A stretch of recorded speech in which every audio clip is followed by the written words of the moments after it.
So when I first came to youth group, it was more like my mom forced me to go type of thing. So I wasn't really into it. I was more the hypocritical Christian at that point in my life. All the different pressures from high school and friends and stuff kind of got to me and kind of dragged me down. It was kind of recently that I really gave my life to Christ. It was actually my friend that kind of got me into it, kind of set me back on track in a weird way. He's like, how come you're doing this? Aren't you being like a hypocritical Christian and stuff? And then kind of hit me, I'm like, whoa, he's actually right. Like, my friend's telling me this. And so I'm like, this has to stop. We went to Muskoka Woods, which is our youth winter retreat. And God just touched me like, oh man, it was so crazy.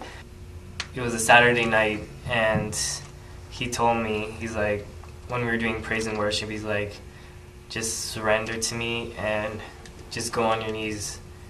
And at first I was hesitant, but God always gives you a second chance. I went to the front of the altar, and then as soon as my knees hit the ground, I just couldn't stop bawling. It was like intense moment in my life. And during that period of time while I was bawling, God is telling me that I should go on a mission trip, and he was telling me to go to Peru. One day on my mission trip, we went to this ministry site, and we got to play with the kids, and the kids just love it when you just give your attention to them and play with them. So we were playing soccer, and then this one kid who was just standing on the sidelines, and he's just watching. And then like I saw him, and he really wanted to play, like you could see it in his face, but I don't know, he just didn't come. So then I would go over to him and I ask him to come over. I'd be like, venga, venga, which means come, come. And he wouldn't come, he'd always stay with his mom.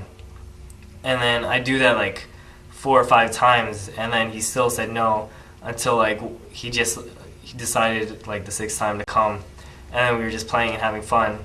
And then once we finished, like I thought that was the last time I was gonna see him.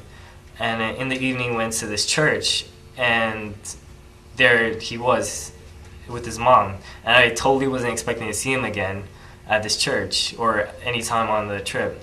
And once I saw those 2 people, the mother and the son, I'm like, this is a sign. Like I need to be praying for them. And we did our skit, our drama play, and then there was a call of salvation, and I kept just praying and praying and praying and praying. And then when they asked for people to come up, both the mom and the son came up, and that just like touched me right in the heart. Like to see them come up and give their heart to God, it was just an amazing experience. And the whole Peru experience was just life-changing. And when I came back, like I knew I was gonna be different, and I knew that this is like how I should be living. God's given me a different perspective on people in my youth group and in my schools, and just general people that I meet and know. Just talking to people, maybe taking the time to spend out of your schedule to talk to people, instead of being like, oh, I'm busy this, like busy that, I can't talk to anybody, gotta leave, gotta go. It's hard to find somebody that you really want to like open up to and need to talk to, because I know a lot of people can't talk to their parents because they don't want them to know about something. And like here at Compass we have youth leaders, and they're like the perfect people to talk to. And it's all about having a relationship with somebody to just talk to and communicate. And then that's what God wants for us. He wants us to have good communications, good relationships with each other here on earth. And he wants us to have that good relationship with him. I love going to church. I love going to youth group. I love reading the Word. I love just everything about God and worship. And usually those things I had to be forced to before, but now it's stuff that's in my heart that I really want to do, and I know it's gonna be pleasing God.